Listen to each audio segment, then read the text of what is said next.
Shout out to all my dogs at the crib. Hello. You are listening to 90.3 WMSC Upper Montclair.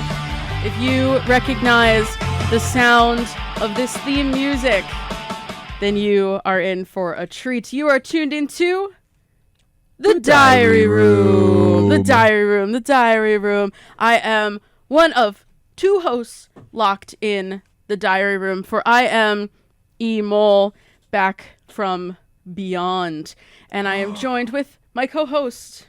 Hello. My name is Chris. I'm just Chris, and I'm still here. We're still locked in the Diary Room, as always, every week. Every single week, we get stuck in the silly room under the silly house. Ain't it such a silly house, Mole? Oh, it is so silly. It is so silly. That is so the word to describe what has happened this week. But I'm gonna take a deep breath, before we get into the horrors, because one of us doesn't know the horrors yet. That is true.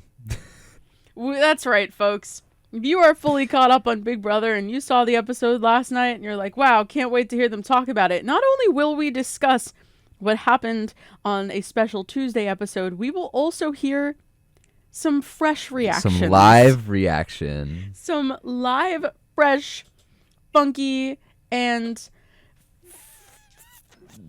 Another word that starts with F. Another word that starts with F. But if you are confused as to why we are on Wednesday, this is only the second time that we have had our show for BB27 on a Wednesday. We used to be on Sundays, so now we are adjusting to this new time slot that we have, and so we didn't get the chance to discuss what happened in the entirety of week 8 of the BB27 house. If you're like, what even is BB? We're going to commentate all over Big Brother, the reality TV show, the social strategy game, if you will, though many won't. That's for later. We're going to talk all about what happened during week 8 of the Big Brother house. We're on season 27. And last we talked, all we had to talk about really was the Sunday episode a whole week ago. And yet it is a week and a half ago, actually. And we didn't even have a Sunday episode this week, so it was our last for a second. So we are going to step in our time machine, talk about a week ago. So last we spoke, we were looking ahead to the Wednesday episode. We were looking forward to finding out more information about who could possibly go home. It's so funny because I'm literally looking at my notes, like trying to remind myself who HOH was. Because if you've been listening to our show, you also know that Chris does not watch live feeds and I do. So I am fully caught up to tomorrow. So I have to remind myself who the head of household is. And I am too... Who was head of household? Head of household this week was Keanu. Keanu, right? Yes, okay. That's Keanu. Why I played Linkin Park before we had our episode started. It's all coming back to me. I will not spoil anything that hasn't been on the show. We have Keanu as head of household, and the only information that we knew really was that, and that his nominees were Morgan, Vince, and Mickey. And thus we move into last week's Wednesday episode, where my very first note of the night is in all caps. The announcer called them star-crossed huggers. And then I wrote, help me, because I lost my marbles. Me too. I have been paying attention to the not-mance that is Morgan and Vince this entire time, and it was about time they start to put them not in the spotlight but on blast in the actual edit, and they've been starting to do that recently. If you do not already know, Vince does in fact have a girlfriend outside of the Big Brother house. They've been together for 7 years, and their anniversary fell sometime within the first couple weeks of the show because he gave her a shout out at the start of the show where he would eventually get in this situation with Morgan. And I have my own personal opinions, as I'm sure everyone listening does. Whether you care or you don't care, the fact that Big Brother called them the star-crossed huggers is one of the funniest things, if not amongst the saddest at the exact same time. What do you think, Chris? Yeah, I mean, I completely honestly forgot. I wasn't gonna let you forget. I forgot that Vince was not single. Yeah. And I mean, him and Morgan were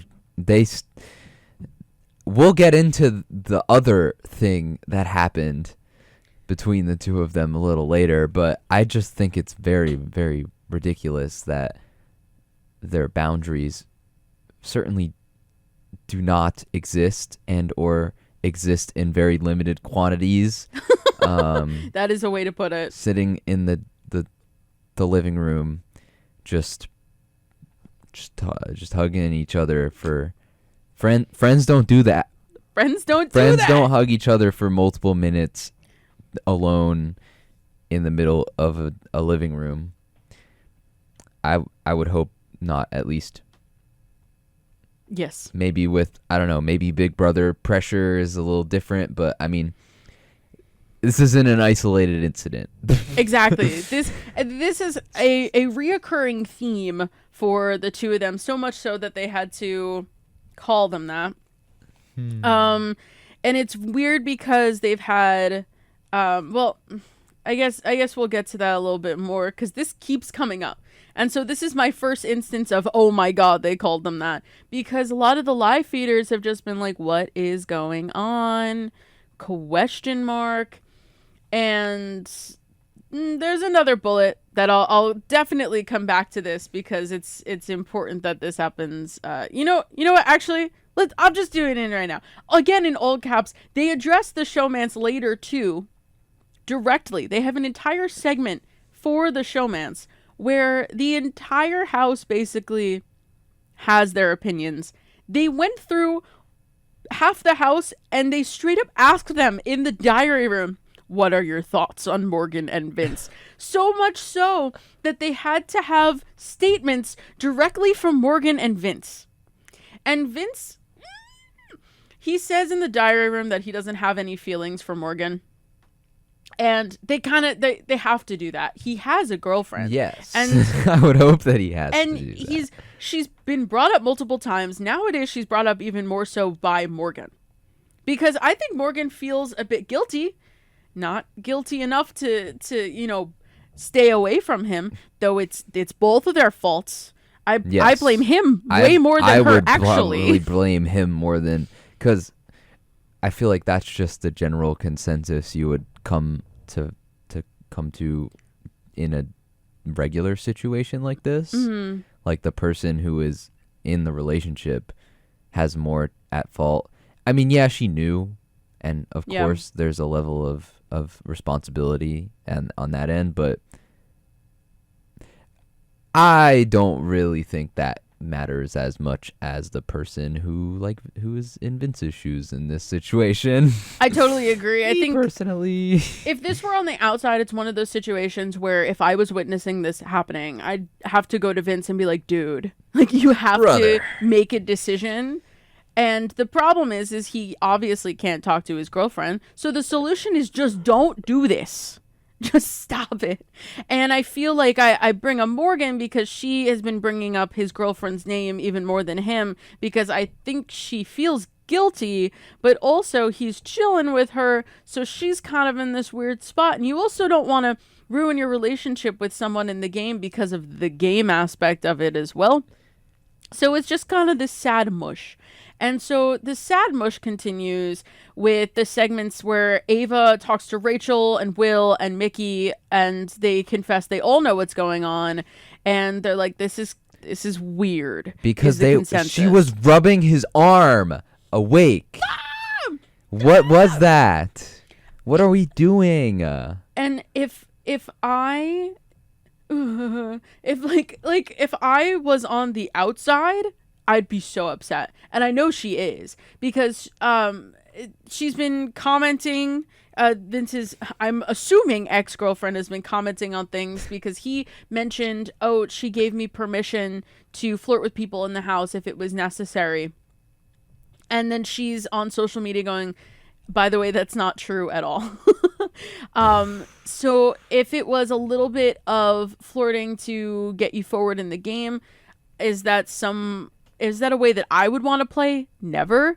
But at least I could understand that a little bit more than the fact that, yeah, Ava quite literally walked in on Morgan rubbing his arm for so long to try to get him awake. And for why? Weird. What are we doing? What is the purpose of this? I don't... Friends don't do that to each other.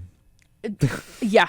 No, and they're trying to go in the diary room and say it is human chemistry or something of the sort. It's like, yeah, if you want to be with that person, these are the steps to take to be with that person. And obviously he has stuff going on outside of the house. Not anymore. And to my knowledge, officially denounced the Vincinator. I'm the Vincinator. I quite honestly, I can't remember if there was an exact statement of we're not together anymore. So don't come for me. But I'm pretty sure there was some kind of statement alluding to the fact that they're no longer together. And I would not be surprised at all if he ends up in the final 3. And I found out that only the final 3 get family members invited to the finale. Fun fact. Really? That was more of a post-COVID change. They used to all have a couple family members. But let's say he ends up in the final 3, and he's probably expecting, mom, dad, girlfriend. There will be no girlfriend. He will not have that anymore. And... that is all entirely because of his own actions, so I can't even feel bad for the guy. Like, not at all. And it's going to be messy, too. Oh, yeah. Oh, because for sure. What happens with Morgan? Does Morgan, what does Morgan do? I know, because, it's a yucky situation, and I guess I'll stop before I continue to yap about this for another hour, because I've got thoughts, I've got opinions, because I'm also looking at this, what would I do in a situation if I was a part of this? If I was on the outside, if I was a friend of these people? And it's such a unique situation, because if he's like, oh my God, I use the word love and that's strong, but let's just use it anyway. If Vince is like, oh my God, I love Morgan, then the right thing to do in life would be get out of the previous relationship, because clearly you're done. But he's stuck in a house where he can't talk to the girlfriend. So it's just kind of weird in the meantime. And then... weren't they together for 7 years, though? Yeah, for a long time. If that's all it takes to break you up... I know. Then that relationship's done already. Yeah. But the weird thing, too, is that Jimmy was on a live stream with, Big D, I believe, from, 25? Yeah. And no, 24. And so they were yapping. And the funny thing is I watched a screen recording of the live stream, and it starts with Jimmy saying, don't screen record this or anything. as if we're not going to do that. And apparently he told Big D in the audience that Vince confessed to him that him and his girlfriend were on the outs. Question mark? I know you guys can't see the jaw that dropped in the studio. And if that's the case, then why do you think going into Big Brother is going to save the relationship? I don't know. $750,000 will save a relationship. Maybe, I don't know. But all I do know is that relationship, in my humble opinion, that's over. That should be done. And the girlfriend, don't know her. Maybe she's a terrible person. But even if she's not, I would say that she deserves better. She should get out of there. And if Vince wants Morgan, then so be it. And Morgan... girl, I do not blame her as much as I blame Vince. But she also, in mentioning the girlfriend's name, does have a level of guilt. you'd think that maybe they'd both back off, but alas, none backing off. So they did address the showmance. Everyone thought maybe they got the showmance out of the house, but no, this one, the star-crossed huggers are still here. And so now let's get into actual gameplay. I love talking about BB gossip drama. I do love this is a social experiment that is part of it. Yes. So if people are annoyed with us talking about the showmance, the cheapmance, the star-crossed huggers, whatever you want to call it, if we were commentating during BB16, we would be talking about Christine and Cody. So, yes, we would. And I don't even think they'll be booed when they come out of the house, because I don't think they allow booing anymore. And if they did, Riley would have got booed. So now let's get into the gameplay of Wednesday. I do love this point.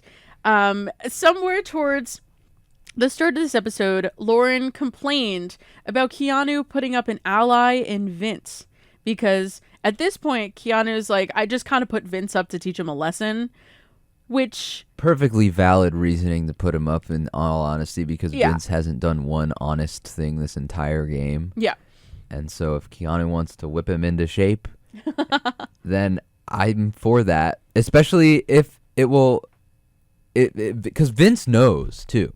Yeah. Vince has done copious amounts of crying about this subject, and he just as much as Keanu knows that he has to lock in, or else the house is going to send him home. Not just Keanu. This is the house. It's all of the decisions that he has made up until this point are now weighing down on him. Because if he makes it to the eviction chair on Thursday, he's going home, and he knows that. And it probably would have been a landslide, no matter who he was against. But I think that it was perfectly fair for him to do that. I think that Keanu putting up Vince is the equivalent of BB26 when America put up Quinn. Yes. Where it's just like, I would like to think, Quinn was a finalist for America's Favorite Player, so I'd like to think the majority of people liked him, but they also kind of liked Tucker just as much, if not a little bit more, and it would just be kind of justice in this moment. I feel like it's kind of similar right now with Keanu putting up Vince, because Vince has burned him one too many times. Okay, like, how can you expect me to not put you on the block? Exactly. And so I think it could go either way. I have like mixed feelings because I feel the same way you do, but I'm also like, if you wanted to be an ally, then why would you even risk him? But also, we are approaching jury rapidly at this point. I don't think allies matter as much anymore, especially with how fragmented the house is. I think that every single person in the house knows that they're in it for themselves. Yeah. At the core. They should be. They definitely should be. And if anyone's in it for themselves, it's Vince. And he's made that very clear to Keanu. So I think it's not the worst thought process for Keanu, but it's really funny that of all people, it's Lauren complaining about this. But at least in the diary room, she does admit and recognize that she did just that with Adrian. We love a self-aware queen. And we don't even see that much of Lauren ever, but I feel like we have been getting a handful of diary rooms where she shows a little bit more personality, and at least she knows that she did that. Should she have done it? Probably not. I mean, good for Ashley way back when she talked herself off of the block and then Adrian went home. I want to see more of this from Lauren, because all we know from her is just like she's so quiet and so scared to do anything. And at least we had this funny moment from her in the diary room. And I don't even... And that was for the veto. Did I even write about the veto? Well, that's where this would naturally slot in, but there is no note about the veto. But that's okay.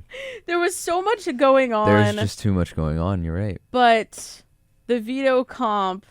This was Angela, right? Yes. Oh my gosh, guys. Time moves so quickly.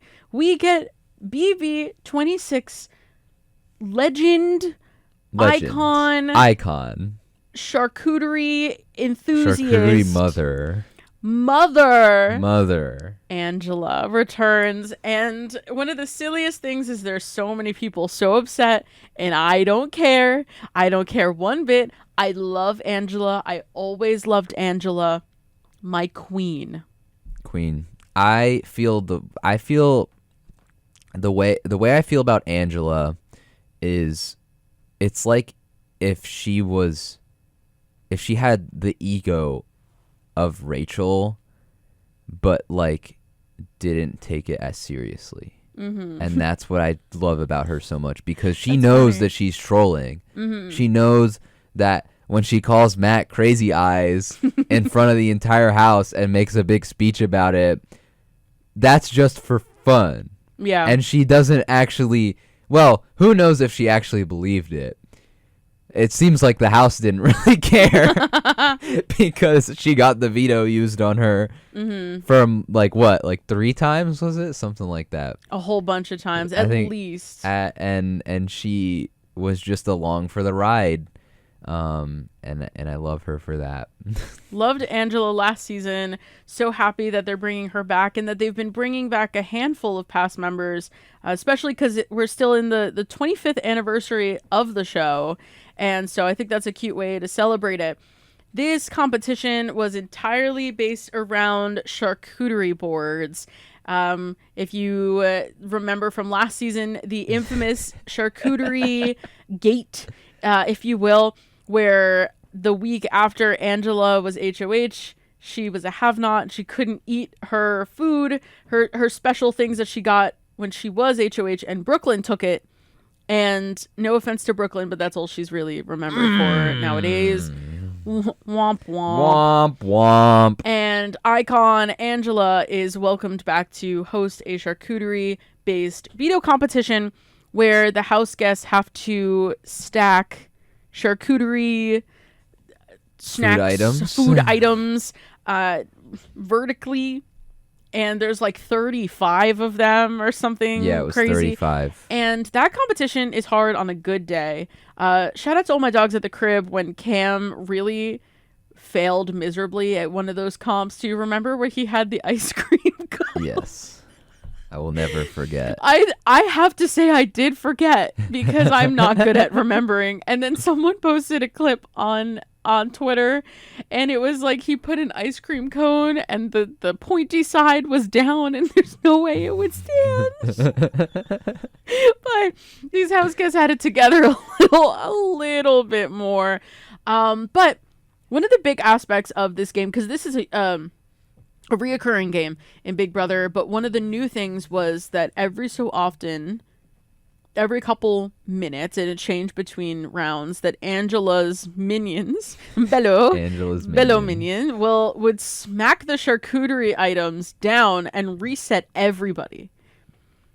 And I don't think I would have, I think I would have given up. Like really quickly. I think too. I would have been like Joseph in the black box comp last season where I just would have sat there. But everyone would have known. I think I would have cried. This competition would have ruined me because it just kept resetting. I was getting frustrated. It was so frustrating to watch because some of them got so close, and then like sure, sometimes they would knock it down themselves just because their foundation isn't good or whatever it is. But the fact that Angela came in and smacked it out of place like every couple minutes, it was ridiculous.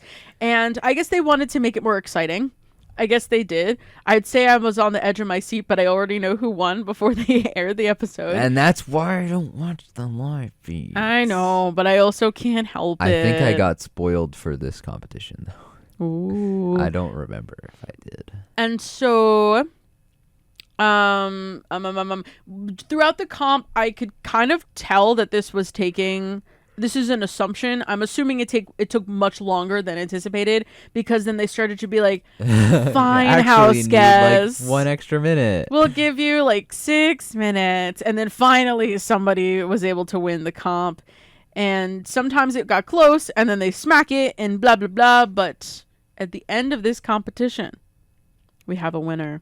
We have a winner who has never won a competition before, I believe. Really? At this point, the winner. No blockbuster. Was Morgan. Yes. Morgan had, I don't believe, won any blockbuster veto, definitely not HOH. This was her first comp win. Someone who was a supposed front runner for the wall competition, who ended up falling third, finally gets her first win. And she got her first win when she really needed it. And so at this point, I mean, she's going to use it on herself, right? So there was a genuine back and forth where Vince and Keanu were really hardcore trying to convince Morgan to use the power of veto on Vince. Oh, this part was fun, though. I thought this was really funny. It was infuriating to me because I didn't trust her. And I feel bad not having trust in her. But you thought she was going to do it? Because I'm watching the thing is with the feeds is that it sounded to me like there was a decent chance that she was going to do it because we don't have the diary room where she goes to the diary room and she's like, why would I do that? Because people have done far worse in this game. I mean, the very first power of veto was never even used. And so they attempt this, and I mean, the outcome is she doesn't end up doing it, so I don't even know if it's worth dwelling on. Good for Morgan, because at least the idea was put on the table. Keanu and Vince sounded a little bit ridiculous when they were pushing it, and I think Morgan knows that, but I'm afraid that she's a bit too blinded by Vince to really remember. Like, right now, she should be thinking about that. Like, oh, I really like Vince, but he is clearly thinking about himself in this game because he was willing to be like, oh, yeah, would you really use it on me? And it's like, you should be placing a lot of doubt in that man. And she's not. Instead, she's rubbing his arm to wake him up. No, they're not supposed to do that. Whatever. So I have quote from Keanu saying that he guarantees that one of his allies go home. I'm no Vince. Keanu on Rachel suggesting Lauren as a replacement nom because Keanu's looking at Vince's HOHs and just the theme of the house this summer, which has been, oh, this is your ally, you should get them out of the house. And if Lauren goes on the block, there's no chance that anybody votes out Lauren because people generally like her for some reason. she seems like a nice person, but she just isn't doing much in the game. She's done enough, I would say. She had in terms of socially, definitely not. Yeah. Competitions, she has like two or three. She has three now. Yes, she's pulling her weight. Yeah, she's pulling her weight in terms of competitions. But I do agree with you on the front of the fact that she just seems like a nothing person. Yeah, and hopefully that switches up, and she realizes as we get into jury that like, oh, I'm in jury. I'm gonna need like votes if I end up at the end. So Keanu recognizes that if he puts up Lauren, then that really makes it easy for Vince to end up going home. And also in the middle of this, Rachel is just really pushing for Ashley to not go on the block. She low-key suggests that Ava is even better to go on the block than Ashley is, though she never actually says Ava's name. This is an important plot point later.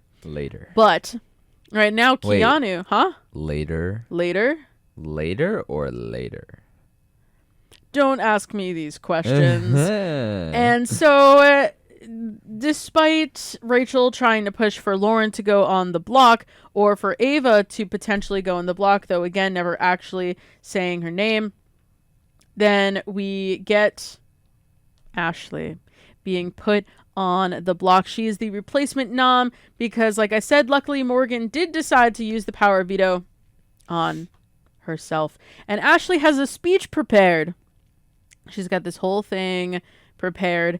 And the only note I have on that is calling him a narcissist. And I love Ashley.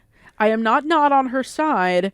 But Keanu destroys yet again, where he's just like, you done? You done? He's like, don't interrupt me. He's like, he's just so over it. I would be too. She's just complaining to complain.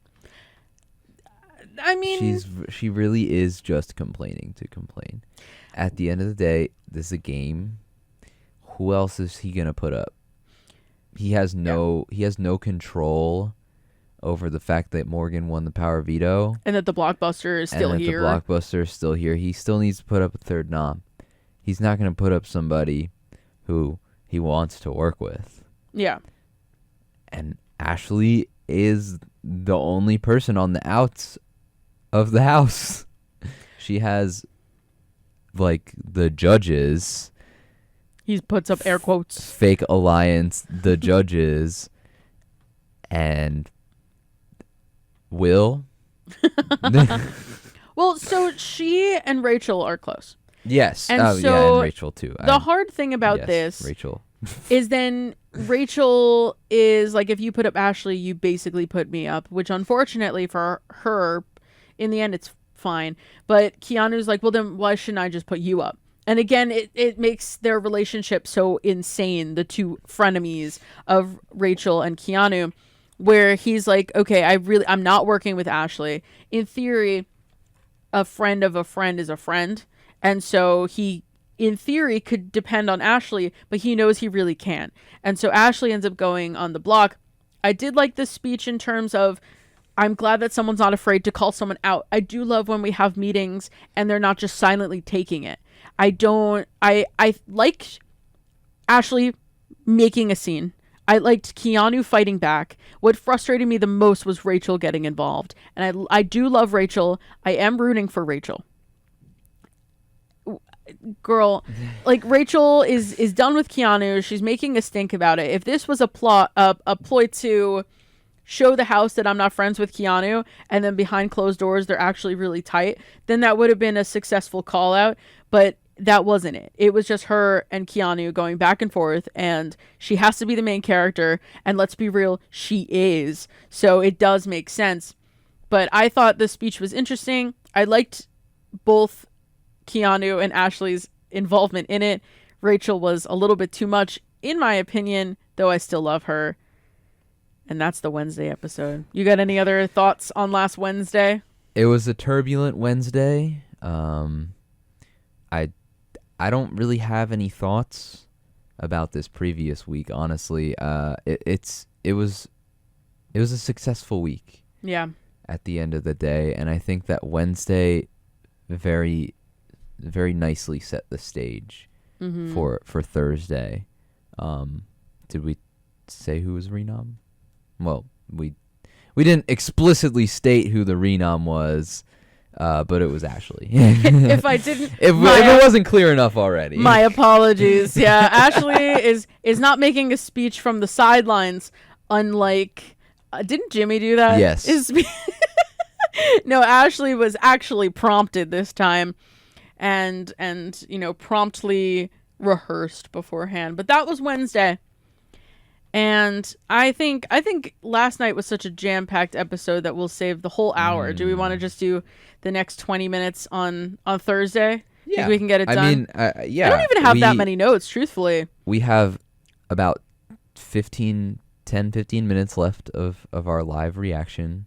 And then we have the whole rest of the episodes that just go straight at the rest of the... Right on. Because there's just so much to unpack. There is. Allegedly. But before we get to that, we will unpack Thursday. What happened on Thursday? We're going to make sure that we give Thursday its flowers. And so the episode, this is the live eviction episode from last Thursday, September 4th. We get some insight into Keanu versus Ashley and subsequently Rachel, and how that dragged on even after the veto ceremony. They were pretty much yapping at each other throughout the house and kind of getting some other house guests involved in it at some point, I'm pretty sure. Yeah. But this was when Ava was there. When Ava was there. It was like, leave me out of this. I don't want any part of it. And I don't blame her. I mean, she's in a good spot socially with pretty much everybody in the house. Why does she want to be dragged into some mess? No one else really wants to be dragged into this mess. Into it either. I would stay far away from it, but at least she was there to at least make that kind of statement of keep my name out your mouth. And that's what Ava was doing, because Ava also probably knows at this point she was a potential renom option. I mean, granted, I think everybody would think that there are potential renom Yeah. options at this point in there's the game. so but few, Yeah. so few people, and naturally the blockbuster is going to end after tonight, right? Right? No. No. Well, they didn't say Well, anything. we don't know anything about. I do know that we don't know anything about HOH. But they would have. There would have been an announcement, like there was last season. Hey, Yes, they guys. did. They were like, "Yeah, the blockbuster's over." I remember that. And there's none of this. So point is that even if your name isn't explicitly brought up, yes, there's a great chance that you're a potential renom. At some point in the week, I'm pretty sure that Keanu tells Ava that Rachel suggested her as a renom, to which Rachel says no, which she's right and wrong, because she did really suggest Ava, but technically never said Ava's name, in the same way that weeks ago Riley was really upset with Mickey for lying to him about not having her take over power, but she technically didn't lie because she wasn't prompted. And so it was kind of like one of those very specific situations in that way. But Precisely. we get literally, I don't have any other notes besides getting right into the blockbuster. We do have Ashley versus Vince versus Mickey. Those are the three people on the block again on Keanu's head of household week. And the competition is, I forget the name of it, but I wrote collecting balls and putting them in the tube. The tube. And I very much remember Tucker playing this in the AI arena in season 26, where basically they're in this big tube that has like air on the bottom, and it pushes all these plastic balls around them, and they have to collect them, and they have to collect certain colors and put them in this tube in a certain order. And I think last season Tucker found some kind of way around it. Didn't he like sit on the vent? So did, I'm not sure if it was Mickey or Vince, but somebody this episode found another cheat. They caught it in their shirt. I don't remember who it was. That was Mickey. It was Mickey, yes. Which, I don't think that's a cheat. It was a solid strategy. No, it was a strategy. I don't think anything, I mean, they give you the tools. You have the shirt. They don't give, you don't have any specific, like, it's not cheating. It's just using your resources and trying to get the puzzle done in the most effective manner. Yeah. But yeah, I mean, I do remember Tucker sitting on the vent though. That was and none of them did. So either they didn't know, or they now amended the rules and said that you can't do that. And then do they do that? Do they like give them rules that they can't do on the side that aren't aired? Maybe, because there was one of the true false competitions earlier in the season. I remember Rachel was playing, and there was some theories going around that Rachel cheated by taking notes in the house, and it was incredibly misinterpreted, because what ended up happening was it was like some math question. They had to count something, or it was like spot the difference, one of those comps, and she was taking notes on the whiteboard meant for the tiebreaker, because the rules, they do explain beforehand the rules of the game. Right. The same way that we have all the house guests repeating those exact rules back to us, but something specific like you're not allowed to use the whiteboard for notes wasn't explicitly stated. You know, you could mess around and find out, and they took the boards away from them. This is, at least, you know, obviously this wasn't aired, so I don't know for certain, but this is what I've heard at least. So you never know. It could be that before they got in the competition, during commercial break, they get upstairs, they get in the tubes, and they say, okay, these are the rules. Do you have any questions? You cannot do this and this. And putting the plastic balls in a shirt clearly wasn't stated, because I think Mickey had a really good strategy with that. And I felt for Ashley, because putting the ball in the tube, I felt like she was just short enough that it was an inconvenience. Like, she had to like lean up, and that would be me in this spot, thinking of like if Rabina was in this comp, you know, she would be able to reach the tube. Not to say that's why she lost the competition. It was also just because other people couldn't figure out how to unlatch the bottom either. Mm-hmm. No, she misplaced. She was winging it. Yes, she did. She misplaced one of her balls in the wrong color, and she couldn't figure out how to unlatch the bottom to let them all out. Which I'm going to say fail like that would make me believe, like, hopefully when they go into the next season that production would mention that, or that the house guest would say, in the event that I mess up. And that would be me in the house. I'd ask way too many questions. They'd be like, oh my God, please stop. Just lose the competition. It's easier at this point. What are you doing? But I forgot about that. And that was like really frustrating to watch.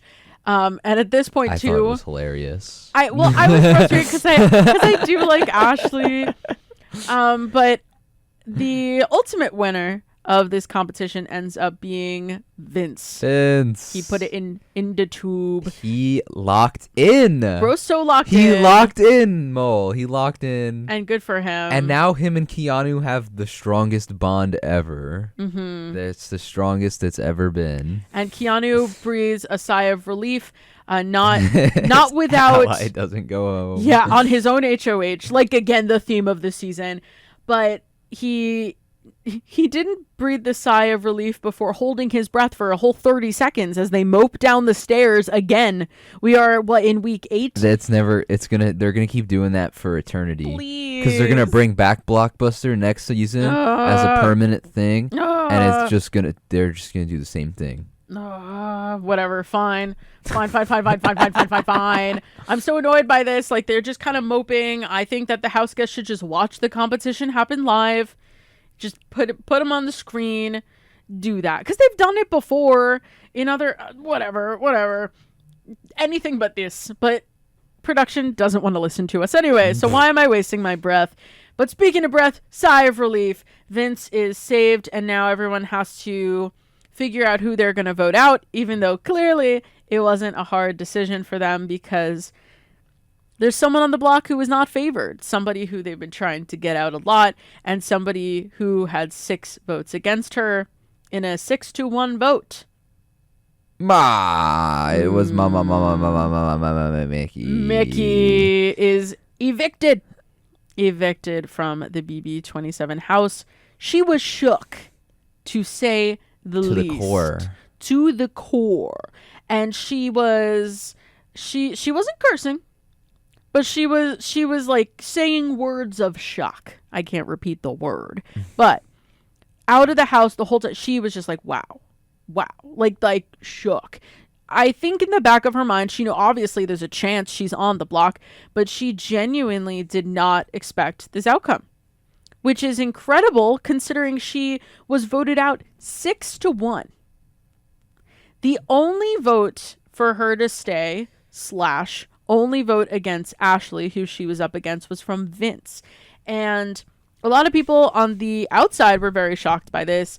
I did hear supposedly at some point during the week, Vince spoke to Mickey, and in the event that he was off the block because of the Blockbuster, he swore on the Bible that he would not vote to evict Mickey. Well, which he's is not intense. Getting struck down. Not this time. Not this time. When I heard that, I know, I don't know where to go from here, but Mickey has made comments throughout her game about faith-based gameplay. And so it's obvious that she is a very religious person and she holds that close to her heart. And so just knowing that about her and then Vince swearing on the Bible, I don't really know about his relationship with religion. Mm-hmm. And so I was very curious to see, is he, does he take that seriously? Is he someone who's like, I don't believe in any religion, so I could swear on the Bible and it doesn't even matter? I was very curious to see that play out. I do respect the fact that he stuck by his word. Also, he will not get struck down. That's the one thing he had to hold on to. Not struck down for this, maybe for other things. Oh, but why are you looking at me like that? I'm talking about the hugs. Oh, Chris thought I spoiled something. I thought you were talking about Thursday. Yeah, but so we have that insight. In the long run, we know that the house does not know who cast the air quotes rogue vote. But that's the only backstory that I could think of at this point, that he did swear and he's going to stick by his word. Nobody else wanted to keep Mickey. I'm sure that the house doesn't care anymore. Oh no, I think they've moved on. I'm sure that it's just a flash in the pan, and he lucked out.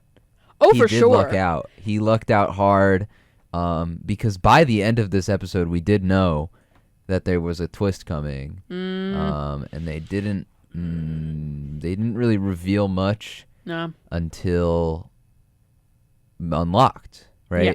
Did you see that? I did watch Unlocked. Oh, you did watch Unlocked. Yeah. This week. I thought about it. You did not? I didn't, Okay. but because I am but a college student and I only have so much time.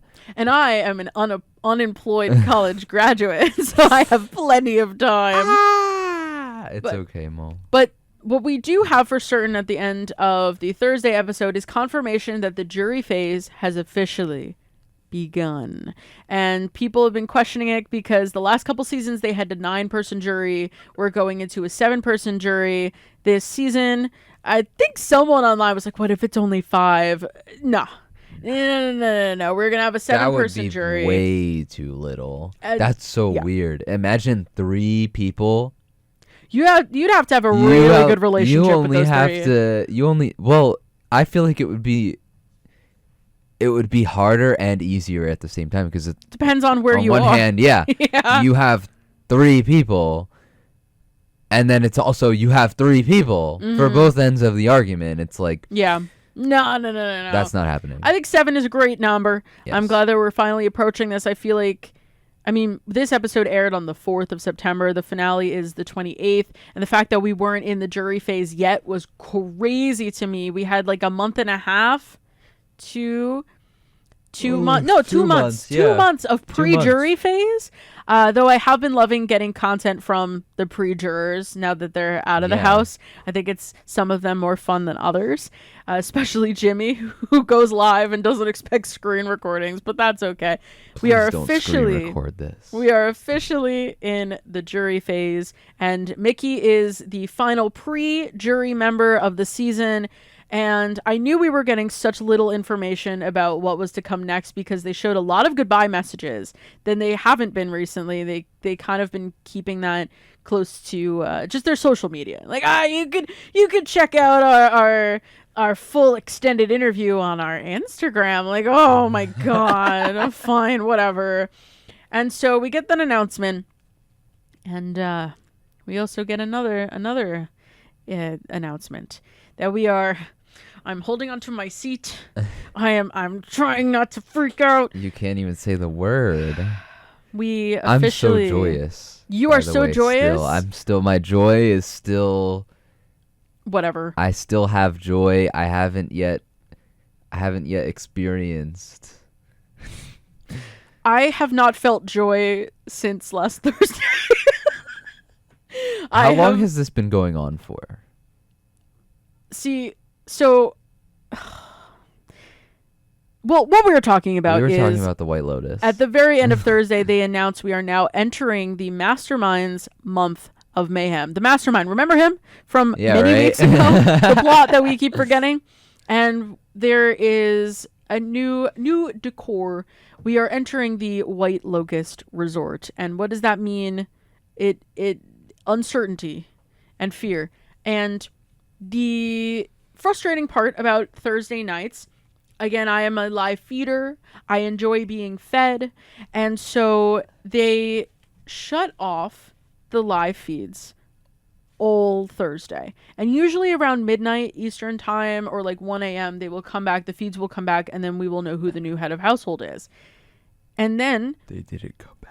Hours and hours were going on, and I was going to sleep in the middle of the night, and I kept the feeds on, wondering when they were coming back. And then there was some whispers that the feeds would not return until Friday. And then on Friday, there were whispers that the feeds would not return until 9 p.m. Pacific. What is the significance of 9 p.m. Pacific? It is just after BB Unlocked ends. And I got a whole lot to complain about that, but I'm going to take a deep breath first. Okay. What do you think about that, Chris? I think we should take a deep breath. I'm going to take a deep breath. I need several more. Because we are going to get into the Mastermind's Month of Mayhem, some thoughts about BB Unlocked, and some thoughts about the future of this game. And a live reaction to the end of last night's episode. My lord. And a quick little recap up into it, of course. You're tuning in to 90.3 WMSC Upper Montclair.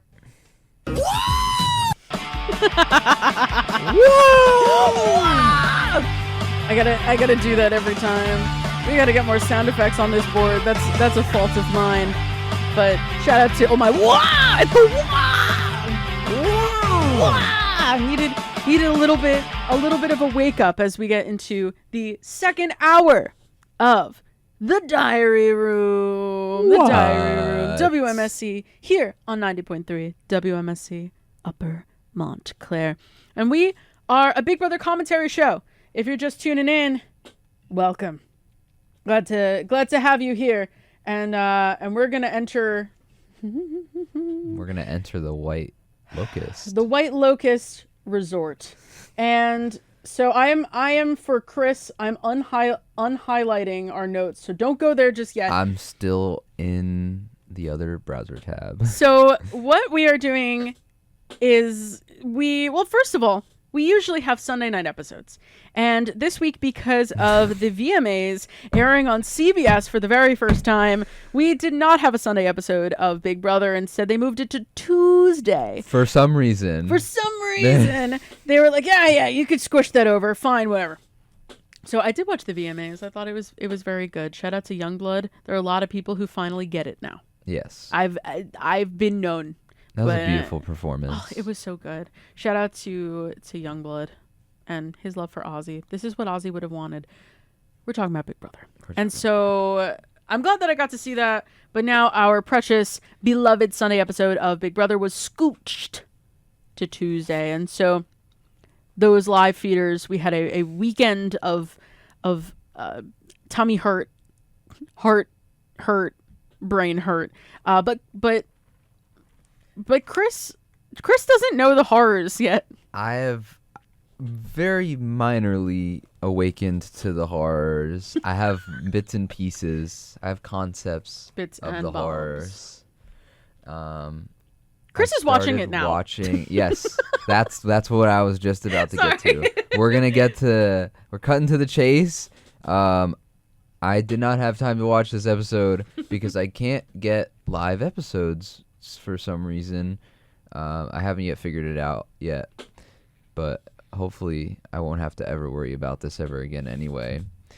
But thank you, CBS, for airing this episode last night when I have an 8 a.m. the next morning and after my Big Brother show covering your show, the Diary Room 90.3 WMSC Upper Montclair.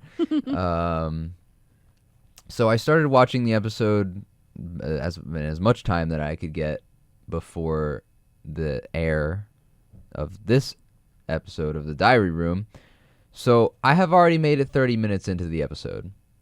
We only have like 10 minutes left. Mm-hmm. So I'm assuming everything's about to go down super soon.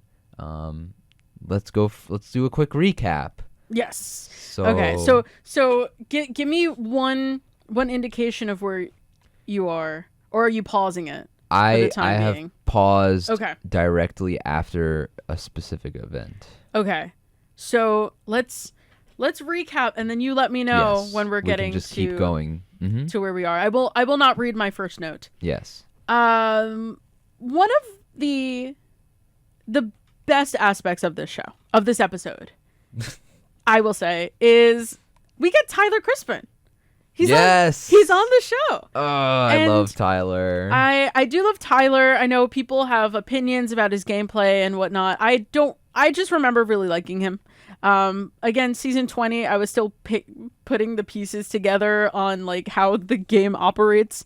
When was that? 2018? I was 16, something of the sort. Something like that. Putting the pieces together. And he's the runner-up of BB20, which is really fun because we had the winner, Casey Clark. Casey, yeah. Just a moons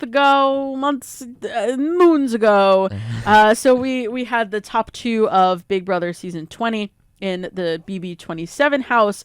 And he was brought back to host the competition, and essentially he played this role where he is recruited by the Mastermind to work at the White Locust Resort. Of course, this is a play on the White Lotus.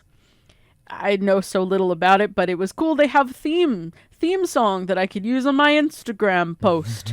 And my mom kept saying like something about pina coladas, and it's gonna be deadly, and it's gonna... Yeah, I have no idea what the White Lotus is. I actually misspoke and said the White Lotus earlier, if you didn't notice. Oh, I didn't even realize. We were talking about this, and I was like, oh yeah, it's the White Lotus. But alas, it is Locust. It's the Locust. For they have to be evil and mischievous. True. And thus we are at the White Locust Resort, and they welcome back Tyler to host this competition. And before the comp starts, they're all just kind of chilling. They're like, Ava's so excited that Mickey's gone. She's so pumped up about this. And then the house guests are welcomed into the backyard to refreshments and snacks, and they're enticed with all these lovely foods and such. And then Tyler comes out. And I hope you liked those fancy foods before, because now there ain't nothing fancy about this Tuesday night episode, because I would say welcome back, but we don't. We do not welcome back. We reluctantly look upon the White Locust hamster wheel competition, or the computation, as I wrote in my notes. I was typing furiously. We welcome back this hamster wheel competition, and there's two sides of this comp, because there's a part 1 and there's a part 2.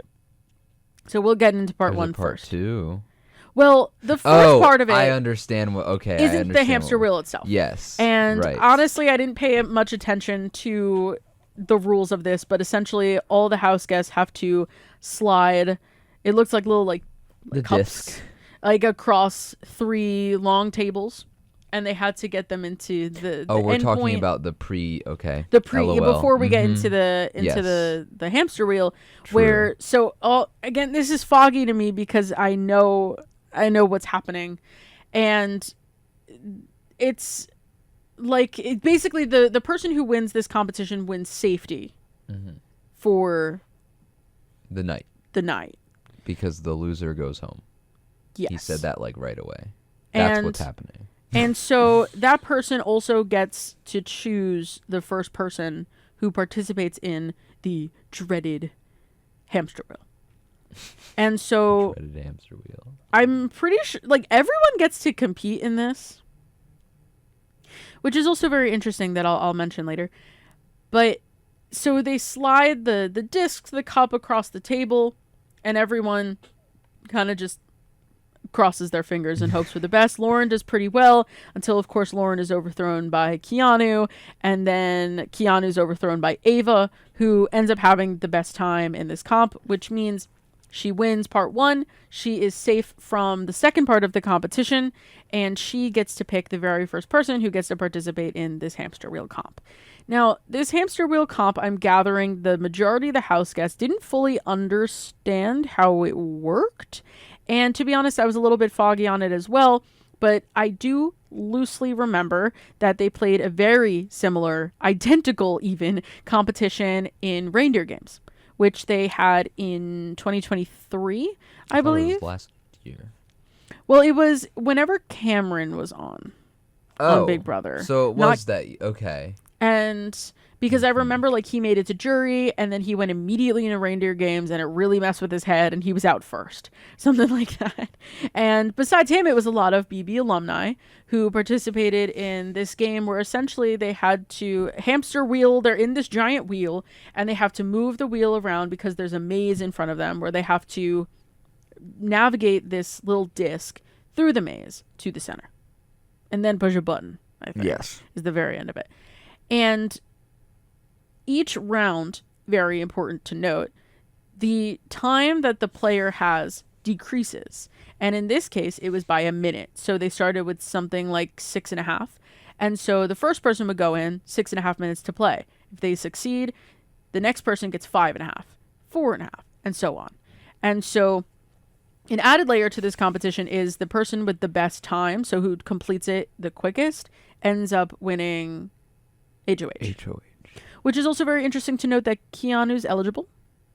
Yes. Despite... That's the second time this season, actually. That's weird. Yes. Second time this season that HOH, who was HOH the week prior, is eligible to play in the HOH competition the next week. What's up with that? I don't know what's up with that. But, oh my gosh, yeah, was that Vince? Yeah, that was Vince when he played for... Yeah, well...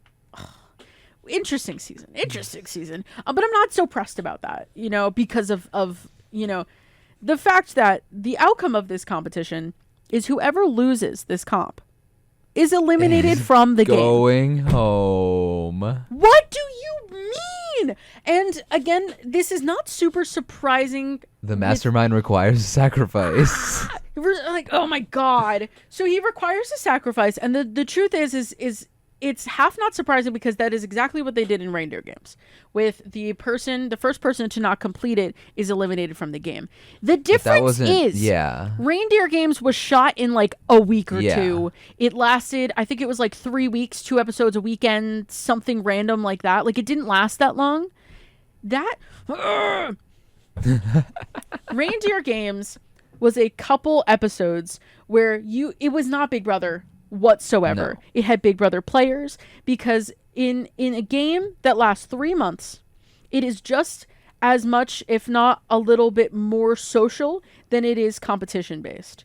You win competitions to get yourself safety, to rip yourself off the block, sure, but socially, you get yourself off the block. You get yourself to not have votes against you. I mean, I mentioned before, like, complete social game, Ashley took herself off the block / was in a renom during Lauren's HOH weeks ago because she kept pushing and she did it. And now Adrian's gone and Ashley's still in the house. It is social, it is competition, it is both. But in reindeer games, the social aspect was like the tiniest little bit because they shot it so quickly.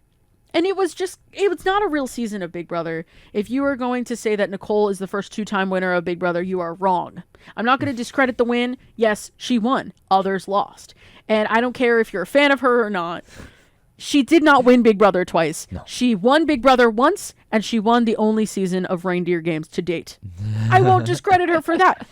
Point is that it was a 99% competition-based game. And unfortunately, Danielle was eliminated from that game, and I was upset about it then too. And it's a bummer, but it was close to purely competition-based show. Big Brother. Because any kind of relationships you have were most likely from past seasons or the fact that you know these people outside of the game, because a good majority of the cast for reindeer games were returning players, with the exception of Cameron, who then was targeted because they're like, we don't even know this guy, whatever.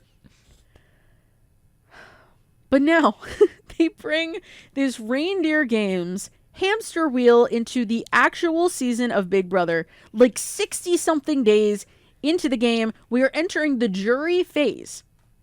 And you are going to tell me that the very first member of the jury is now in the jury house because they can't win a competition in a social strategy game.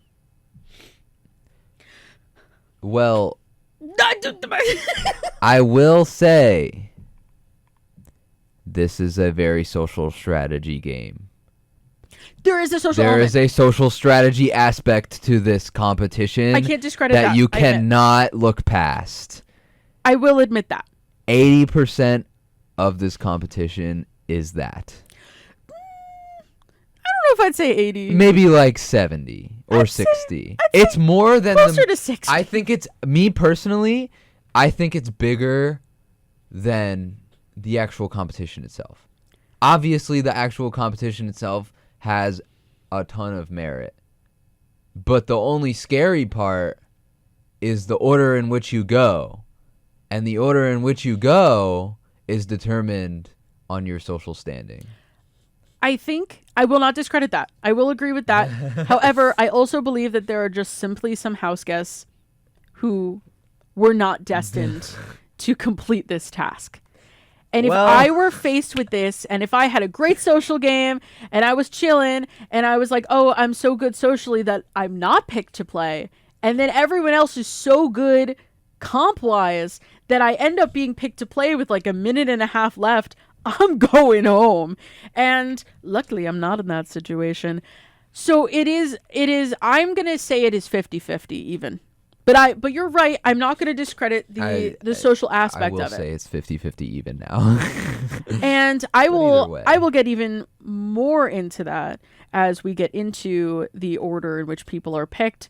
We'll address, again, Ava is safe from this competition, and not only that, but she gets to pick who the very first person is, and she is stressed because she does not know who to pick first.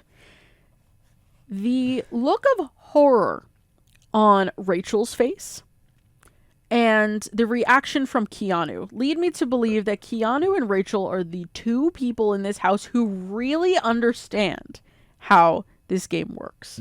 And it is so easy for me on the outside because, people were saying it was a Reindeer Games-esque kind of thing on Thursday, Friday. I don't know how they know this, but that was put in my mind. So again, I'm reminded about past events. Obviously, I know I'm not in the house, but I feel like those are the two people that really locked in and understood the importance of being, if you are picked ever to play this game, you want to be picked first.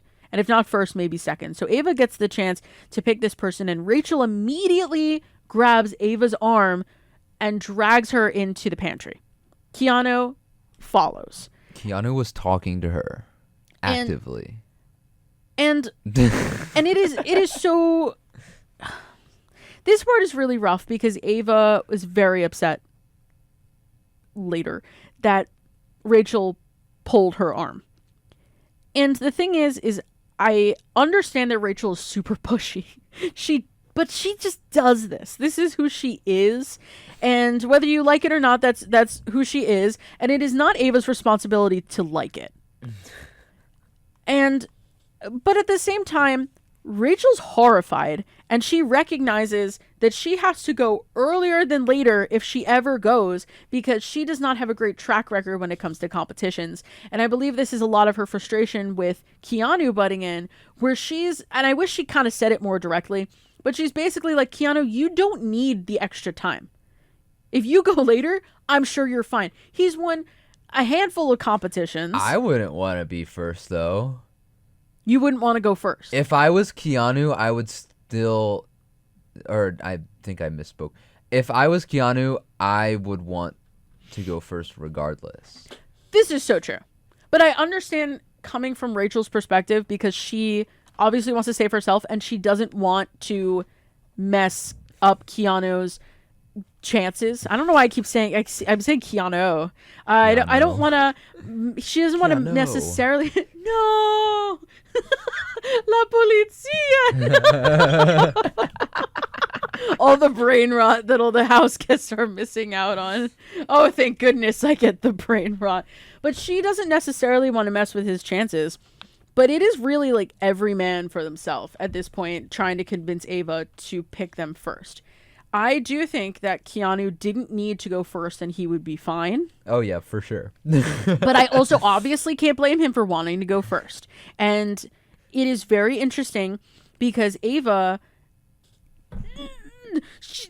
she asked for volunteers. And it's crazy that we're just like in a household where it's like, oh, guys, who wants to go first? Like we did, at least at the beginning.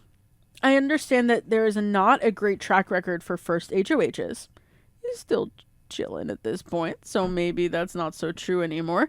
But there have been many in the past week one head of households that have just completely flopped. And so these people, week one, they don't know anybody. They don't know who to target because they don't want to make an unnecessary target on their back. They're very nervous about volunteering. And I can't blame Jimmy for asking for volunteers. You don't know these people. We are in the jury phase. You know all of these people. And Ava gets to choose essentially the safest person to play. And she's like, who want it? What? Why are we doing this?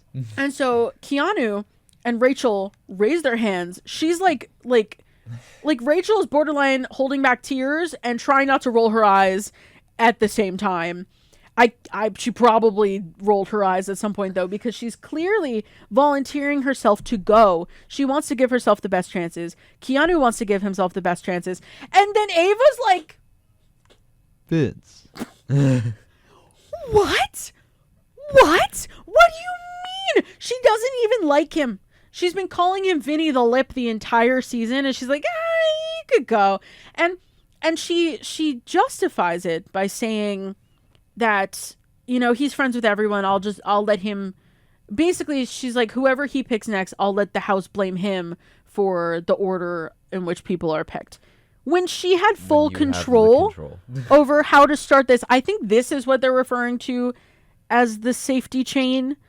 People, I don't understand the chain of safety for no one is guaranteed to actually complete. Like the first person could very well go in at 6.5 minutes and completely flop. Like, I don't know what the safety part of this is, but she does pick the first person that has the best chances of being able to complete the competition. She picks Vince of all people, who luckily he's smart enough to be like, okay, I'll do it. At least he wasn't like, no, please don't pick me. At least he has enough going on that he says, okay. And then there's some other people. I mean, pretty much no one else volunteered to go first. Someone like Will is like, I'm just literally going to sit here and hope that nobody picks me. And that, again, is part of the social aspect of it. It's a strategy. Where enough other people are picked so that hopefully, like, in eliminating a minute from every wave of this competition, it is a guarantee that there are at least one person, if not a couple more, can't do math that quickly, that will not have to participate. On top of the 2 people who have it easy. Yeah. So you're basically removing like 5 people. And so his strategy, knowing his social standing, I will say not a terrible strategy. But for the rest of the house, it is ridiculous to not want to go first. Unless you're just really banking on going second. But then now, if you want to go second, you're dependent on Vince. Because everyone could depend on Vince. Everybody wants to depend on Vince. Everyone could do that. He's fine. He's really loyal ally. Clearly not. And so Ava, in her whatever wisdom, if she's got any at this point, decides to go with Vince because he's friends with everyone. And then he could face blame. So he has, I want to say, 6.5 minutes. Yes. To complete this competition, and he does so. And I don't think they really show. They're not showing the time because. I told you in the hallway. There is no spoiler because there is no HOH reveal. They don't even reveal who the HOH is because they spend the whole time on this. And so Vince goes in, and the way that the house guests know that he completes the task is house guest. They have like the really ominous announcer voice from the Mastermind announcing that Vince has been, pause for suspense, spared. He is completely fine. Everyone, more sighs of relief. Vince is completely fine. And now Vince goes into the house and he has to pick the next person to play. Important to note that they have 10 minutes. 10 minutes to discuss. So I know beforehand some people were upset that Ava picked Vince because over time, of course, the house guests reflect on it. And when I say people, I mean outside of the house. We're like, why would she pick Vince? And we thought maybe it was just in a really quick panic. Like she had to stand there in front of everybody and immediately pick who it was. No. She had 10 minutes to talk to people and then delayed it even further when she was in the living room, and then she still picked Vince. So Vince has 10 minutes now, just as Ava did, just as whoever else after him, to talk to people and decide who the next person is. And it is at this point that people, I believe, start to understand how this game actually works. And so you pick, at this point, I think you pick a close ally that you think is going to win. I think if you pick someone like Will, no offense to Will, hasn't had a single competition win, it's just a way to block the competition and have everyone else safe because there's a good chance that he won't win. So do you go for someone like that, or do you go for a close ally, giving them the second best opportunity to win the game with 5.5 minutes? And so Vince, yeah, he's friends with everyone. So everyone's like, yeah, I'll pick me. Bruh. No, that's not true. And so at the end of the day, his two closest allies, people, friends, more than friends, are Morgan and Lauren. And so Vince is rationalizing what he should do, which one of the two he should pick. And so Morgan is talking to Rachel while Vince is playing, saying, I'm going to pick you next. And then Lauren is talking to Kelly, essentially promising to Kelly, I am going to pick you next. And so now Vince has to think strategically, I want to save Lauren, I want to save Morgan, which one do I choose? And so he ultimately decides to go with Lauren because he believes that he could convince Lauren to pick Morgan more than he could convince Morgan to pick Lauren. I had to concentrate really hard on that. There's a lot of names that sound very similar. And so he goes with Lauren. Morgan, very upset. Very upset. That's her number one ally and didn't pick her. So, again, Chris, do I have more time? We are arrived. We are at the point in which you are watching. So are you... Lauren... You are actively watching. Lauren has been spared. Lauren has been spared. Lauren has been spared. And again, we do not know her time, but we do know that the next person will have 4.5 minutes to with that, complete. Okay. Our live commentary has started. All right. Lauren has just left the competition, and she wants to pick Kelly. Yes. And this was established before... Yes. She was even picked to play herself. So yeah, as a reminder, Chris is now finishing up the Tuesday night episode. You are listening to his live commentary and reactions while I not only know all the outcome, but I know who's on the block next week. I don't quite understand how they expect Vince to like... He basically like made a decision with this choice because Morgan's like pissed at him. Mm-hmm. So I have no idea where this is going to go. I know, unfortunately, I have been spoiled on the outcome of the entire night. But he definitely drew a line a bit, but I do understand his reasoning because he thought that he could convince Lauren. Yeah. And knows that he could not convince Morgan, which is not untrue. Okay. So Morgan goes in. She has just gone in. She has 4.5 minutes. I'm cutting out all of the fluff because like they're just gonna start talking about whatever at some point. So I'm not trying to sit here and be idle because this is supposed to be action packed. So Morgan wants to pick Kelly. That's what's going on right now. That Lauren does. Sorry? That Lauren wants to pick Kelly. Morgan. Oh, I thought their names are like melding together in my head. They both end with an, and they're both close to Vince. All right. Go Morgan, but we don't see her time.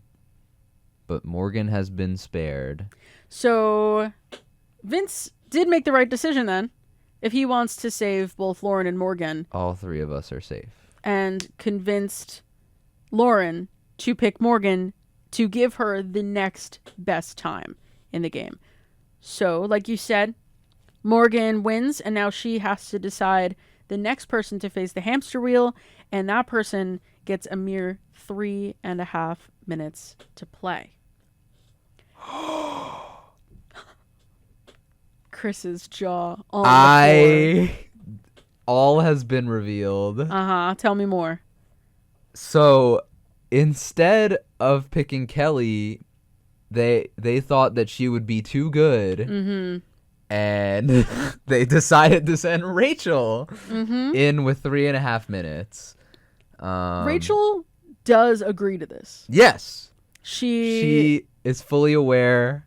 There's a little ad break right now. Ad break. There's not for us, but we yapping. We're still yapping. We can continue to yap over this because I have many thoughts. So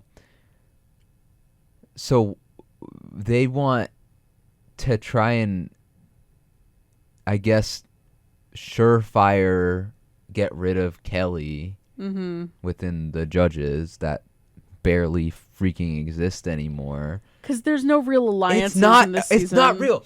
Why are we constantly talking about it like it's a real thing? It's all we have to cling on to. That's what we've been doing for the past 3 weeks. Because all we have are final twos, air quotes final twos, because Vince has one with practically everybody, and we don't have alliances because the blockbuster doesn't allow for big alliances to dominate, so they haven't even bothered. And that's why I love the blockbuster, because it just makes the game more interesting. We have ties getting cut on a weekly basis. We have clashing. There's people arguing. There's people making enemies and stuff. It just feels better.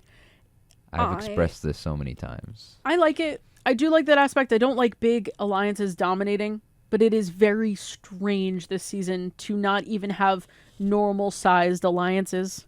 And I think that the judges, if you believe it exists or not... Did we have a normal-sized alliance last year? Don't ask me about that. Just ask me about the silly one-liners. Okay, we're back. We're back. Point is... Okay, so Rachel has 2.5 minutes. Are you sure? Yes, she does. It's 2.5? No. 3. She has 2.5. Like that, it just cut back. Like she started with 3:30. Oh, okay. I said that see. when she went in, and we just came back. And then they put her on 2.5. Rachel had 3.5 minutes total, and now Chris is watching the last 2.5, probably now closer to 2 minutes of Rachel's hamster wheeling. So Keanu is now scared. Keanu is very scared. Well, the next person only has 2.5 minutes, and that's not much time. Rachel is struggling. Rachel's struggling bad. Did she make it to that dead end yet? She is currently in the dead end. I had a feeling. We're still... Okay, now we're back in the house. They're discussing the future. And Morgan is mad at... or she's frustrated. My note is so angry. Yes. There we go. Exactly. That's perfect. That's how Morgan is feeling. Platonic feelings towards Vince, of course. I can't blame her. Relationship, showmance, or Lauren not. is also frustrated. She wanted to save Kelly. She wanted to give Kelly a decent shot. Yes. Even though she's a comp beast, and we're back to Rachel. Kelly would probably do well even with little time. But here we are. We're watching. Chris is What are you doing? live. She's not even going the correct way. She just ignored 10, 9, 8, 7, 6, 5, 4. They skipped 3, 2, 1. And Rachel is out of the house. Rest in peace. Oh, wait. I need to hear this. Because they have to make the announcement as well. Rachel has been... And then dramatic pause. Sacrificed to the White Locust. Her game is over. The way you said that out loud, and I just got chills in the studio. And I have known since Friday. We are on Wednesday. I found out last night. I saw in a comment section, someone said to bring back Rachel. And I was like, where did she go? Now you know what I mean by the horrors. She... failed so tremendously. Mm. She essentially got stuck in this dead end of the maze. You know what's hilarious about What is this? hilarious? Oh no. Oh, he's laughing. Another ally sent another ally home. I'm sick to my stomach in the studio, by the way. I just want to mention that I am not okay, and I have been mourning for days. My whole life has felt off since I found this information out on Friday.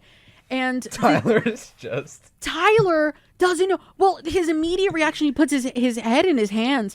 And Tyler, who, you know, is probably just excited to be on the show again, hosting a competition, is witnessing the Rachel Riley get eliminated from a near perfect game, never once on the block. She has no votes against her, and she's eliminated because of a hamster wheel competition on day 60 something. And he's there, and he has to host this. And I don't know where you are, but eventually she does go to him.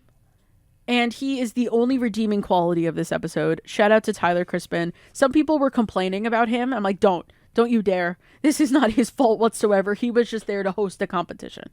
And again, the only redeeming quality of this episode, if I do say so myself, and say so I shall. Okay. Now we're dealing with the fallout. Mm-hmm. You're going to have to work to win this game. Wow. I cried. my eyes, I was tearing up despite knowing the outcome. Wow. That's kind of aura, though. If you want to be a legend like me, then you have to work to earn it. She clocked them. That was I agree. And I'm glad that she's in jury because there's a lot to work with. Mm-hmm. Like, she said, "Don't disappoint me" to Keanu. Yeah. So perhaps her vote is not out the window. For Keanu? Yes. Yeah. If Keanu makes it to final 2, as long as he doesn't sit in the back seat from now on, mm-hmm. I'm sure that he will have her vote convincingly. And I don't think he has. I mean, with his HOH, he got lucky that Vince didn't go home. But because Vince didn't go home, I would say that was a successful HOH. If he continues on that path, I think he could definitely have her vote. And the unfortunate part of all of this is the whole thing. But one of the most important aspects is the thought process of having Rachel go when she did was to earn her safety. Because they're doing... Mm-hmm. Wow. Where are you? Tell me what's going on. Okay, so now, big info dump. Episode is over. I have made it to the end of the episode. Now, few announcements for those unaware that I just found out live. The episode tomorrow or tonight, we are live. Sometimes we forgot. That's okay. So the episode tonight is going to be HOH, Noms, and Veto in one because it's a half hour. That's why they had the hour and a half. This has been planned. They planned this. I'm convinced they planned this. That's the reason why. Can you blame me for thinking this? Do you think they also planned this? Wait, tonight That is Wednesday, an hour and a half episode. Well, it always is an hour and a half. Yes, but they did that because obviously they knew the VMAs were coming, and obviously they knew. I think they were gonna do a twist. I think they get what they can. I think that was the thing. But it just lucked out. It did luck out because I think they definitely have a lot of time so to much time now. Unpack. Again, it's very strange for someone like me who I fully know HOH, Noms, Veto, Renoms, and I'm like piecing together what I know and what I don't know. And I wonder if they'll keep Renoms a secret until tomorrow, the Thursday episode. They sometimes like to do that. Important to note, also, because obviously we're talking about the Sunday episode that actually happened on Tuesday, that this is a schedule according to Hamster Watch. Shout out to Hamster Watch. There are a couple other dates that are a little out of the ordinary. We don't get any of them this week. So tonight, Wednesday night, September 10th, is, as usual for this season, is a 90-minute episode. We do get a 2-hour episode on Wednesday the 17th, Thursday the 18th. Oh, yes, they have the back-to-back 2-hour episodes. Yes. And other things, Sunday the 21st is at 10 p.m. Wednesday the 24th is at 10 p.m. This is all Eastern time. And Thursday the 25th will be 8 p.m., 90 minutes. And the finale is Sunday, September 28th at 8:30 p.m., a 90-minute finale. So just an important thing for your schedule. Again, calendar updates. Your calendar updates. That's out there on the internet.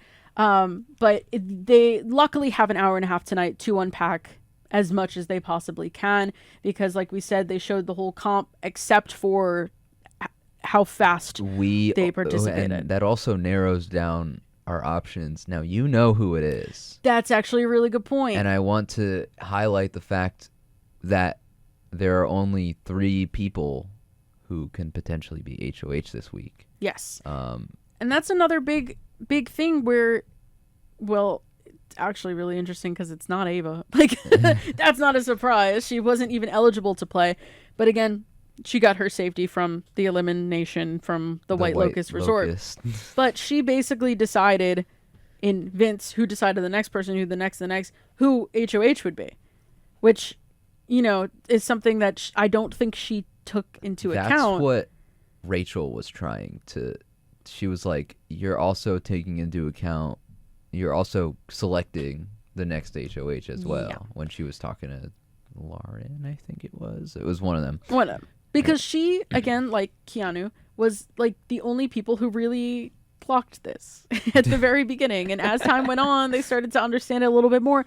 Again, I can't blame them. I know so much because I am outside of the house where people were talking about reindeer games all weekend. And so, yeah. Were they actually? So... Everybody thought... Before we get into some of my final notes, let's go backwards and let's talk about my experience this weekend. Yes. Let's talk about my experience. So let's hear it. I mentioned in hour 1 that I am a live feeder and on occasion, and I love all the podcasts. I'm RHAP pilled and I'm not afraid to admit it. And shout out to Taron Armstrong and his book and his cat. And so I am typically glued to the live feeds at midnight Eastern time because that's when the episode ends on the West Coast. And usually the feeds are back sometime between then and like 1 a.m. And if it was a longer comp like The Wall, they actually showed that live on the feeds. And so they weren't coming back. And a couple hours go by and no, I was not staying up purely for the live feeds. I just am awake. I get my work done in the middle of the night. Oh, whoopsies. And hours were going by and nothing was happening. Of course, I went online to try to figure out what was happening. And CBS, I guess, gives out information to select people. And I'm in the Chat BCC group for Rob Has a Podcast that includes a Pluto TV representative. Taylor Hale is in it. And Sharon Tharp. And so amongst all those people, somebody confirmed you guys could go to sleep. You're not going to get feeds until tomorrow. And then sometime the next day, so this is last Friday the 5th, and a great album by Grandson came out overnight, I will say. That was the redeeming quality of the weekend. But sometime on Friday, there was an announcement that the feeds would indeed not come back until 9 p.m. And so... that to many, including myself, put 2 and 2 together. 9 p.m. on Pacific time is the end of BB Unlocked for the West Coast. And so there was a lot of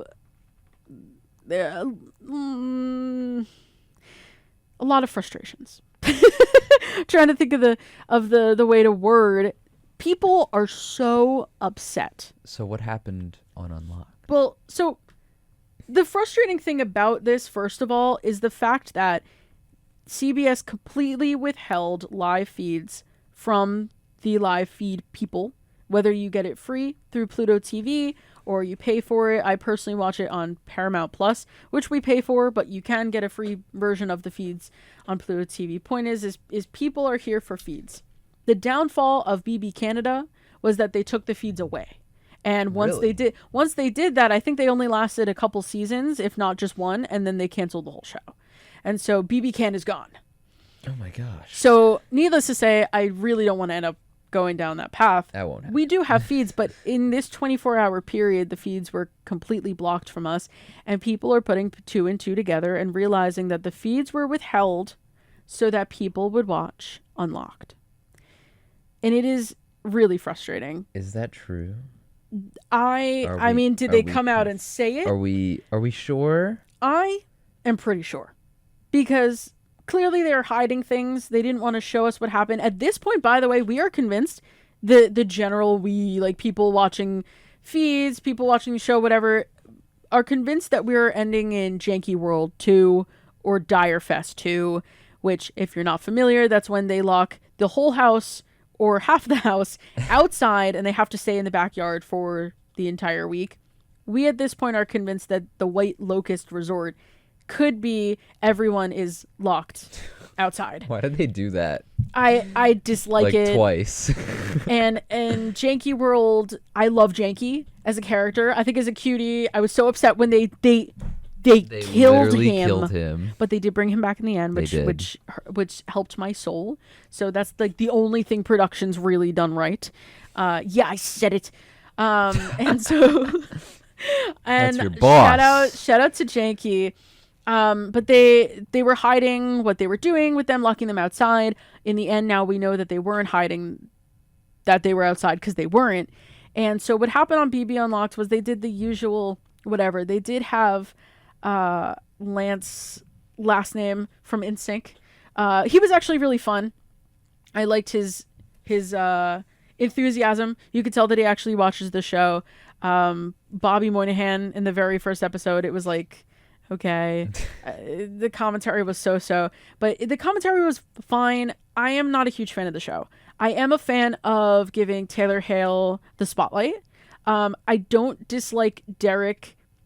I like Derek. I like both of them. There's some controversy around him that I have to say I'm not too familiar with, but I'm going to say on the show, it is very funny seeing Derek and Taylor that are very opposites when it comes to certain opinions. So much so that they're at some point very predictable in the sense that, like, Derek doesn't like whimsy. I could tell very quickly he does not like whimsy. And that's fine. It's whatever. The show is fine. I watch it. Other people have taken a stand and they're like, I'm not going to watch Unlocked ever. I'm not taking it that far. I think it's fine. It's cute. It's whatever. It is a very polished version of the podcast that I watch. Therefore, it is kind of robotic. It is okay. But the second that they then hinder people's fun, BB watching experience. Exactly. In taking the feeds away in favor of Unlocked. That is what many people were saying. I am okay with Unlocked so long as it doesn't ruin what we have going on. And unfortunately, I don't think it'll be permanent. In those 24 hours, that was very frustrating. Because then there were rumors, and again, I don't know how this comes out. If this is someone on the production team, if someone's leaking something, if this is strategic or not. Are we part of the social experiment now? I got no idea. But there was rumblings of the hamster wheel competition, and of course, people are assuming then somebody is going to be eliminated. I was really personally hoping that they did the competition the exact same style as they did in reindeer games, but the person who lost was on the block. Something kind of more tame than somebody making total it to jury. Elimination. And just like, okay, goodbye. And so they only really on Unlocked, they're teasing the fact that they teased the set, more about Tyler there. They ended up like Tyler was like fake tasing the hosts and like taking over. Okay. And that was cute. That was whatever. And then the horror sink in where my experience again, the feeds are back on at midnight Eastern time. I am glued to my screen and they are opening the feeds, and at this point I'm so foggy on who even was like the first people. We find out very quickly, I believe, that Ava's fine. Ava's in the house. That Will is fine and Ashley's there. And Kelly is giggling and like skipping through the backyard. She's not. She's just in a good mood. We are waiting anxiously to see who else is in the game. Of course, we see Morgan and Vince in the same bed. Cuddling. No, it's not cuddling. It's just hugging. It's just human chemistry. I don't even think we see Morgan's face, and we know that it's Morgan, so we know that she's safe. And at some point, Lauren's in the kitchen. And I believe the last two people that are not seen on the live feeds are Keanu and Rachel. And then Keanu comes in, and I believe that's everybody that's left. And we know that Rachel's gone. And this is my first note for last Thursday, for last night, was the day Big Brother died. Rob, he who has podcast, declared a day of mourning, and everyone was very upset. Keanu is so upset. He's so sad looking at the memory wall. Her photo is in black and white. And so it's weird. We're just piecing together things. She's been eliminated. She's been sacrificed. Whatever it is. The word evicted is never once spoken because it would be wrong. And so that was my experience on Friday. And it was really hard. I'm texting people. And I'm like, and Chris doesn't even know yet. And I applaud the fact that you didn't know until last night. Because people were outraged. And people are boycotting the show. They're boycotting feeds. They're canceling their Paramount subscriptions. I haven't looked yet today, but I'm very curious to see what the ratings were like. I personally watched the episode later when it was recorded. I don't know what that does for ratings. I wouldn't be surprised if they plummet more because people are saying season done. They're done. And people are like, well, people wouldn't be this upset if it was not Rachel. I agree. Yeah. People would not be as up in arms. However, I would still be very frustrated. People are saying once you see the episode, once you see how it went down, you would not be this upset if it was Kelly. That's still wrong. I think I would still be upset. I mean, do I want Kelly in the game? Not quite. But it's not fair that every other person had the chance to play the blockbuster. I mean, that's fact. Everybody who's been on the block had the opportunity to take themselves off with the blockbuster. And then let's say even a good half of them had the opportunity to play in the veto competition, and then they had the chance to play in the HOH competition. And the fact that it was the heart of the season in Rachel Riley is why there is so much frustration. She was never once on the block. There's not a single vote against her. And yet she's the first jury member.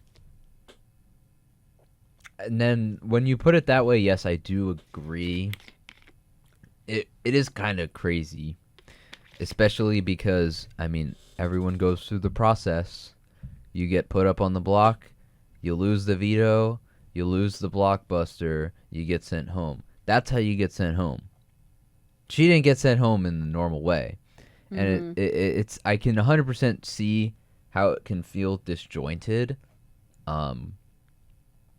Whether or not whoever won HOH, like if a completely separate set of people got put up and she would have went about it and got evicted this week the same exact way, it still would have been like the normal way that people get sent out of the house. I mean, I agree with the fact that it feels very short. Yeah. Especially with the way that they showed it. I mean, she kind of just had a little thing and then she left out the door and that was the end of the episode. I'm sure they're going to show more of the fallout. I hope they do. They definitely will. I know we're crunched on time, but I will say I really hope that they show Ava, because my outlook on Ava has completely changed after her reaction to Rachel leaving. I think part of it is guilt because she could have changed the outcome. It's not directly her fault, but it is indirectly. I hope that they show these people all the house guests' reaction to Rachel leaving. I am devastated, I will say. The only good side is that Chris and I did not have her on our draft, so we are True. I did lose Mickey, so Chris's losing streak has ended, and I'm not gonna lie, I think he needed this. Yeah. So sure. I'm not upset about that. Goodbye to Mickey. What an interesting player. And on the fate of Rachel Riley, I don't want to hold on to hope for nothing. You never know about a battle back. She doesn't have outside information because she is a jury member. And supposedly tomorrow night on Thursday, we are going to get some interview with Julie. So at least we're going to get that info tonight, Wednesday, September 10th. Because tonight will be the night and I will fall for you. We're going to find out all about who won, head of household, who they decide to put up. Hopefully some of the fallout too, like you said, from the Tuesday night episode. Hopefully we find out the noms. And well, that's and the what veto, they said. and they're the veto doing all outcome. of them. And it's going to be BB Comics. But It you is already BB know Comics, that. and I can't wait to find out which comic has the Boston Terrier. Because there's one every year because the artist has a Boston Terrier. So I'm excited. Really? Even though I know the outcome. Oh, wait. We talked about this last I love Boston. Yes. Shout out to my Boston at my crib. Shout out to the dog. No, shout out to the dog to my at dog the crib. at my crib. Dog is at the crib. You have been listening to 90.3 WMSC Upper Montclair. This has been the Diary Room. Woo! You can tune in same time next week. We'll be talking about all what happens tonight, tomorrow, and actually a Sunday episode returns. Thank you so much for listening. We are at the Diary Room WMSC.WMSC on Instagram. Until next time.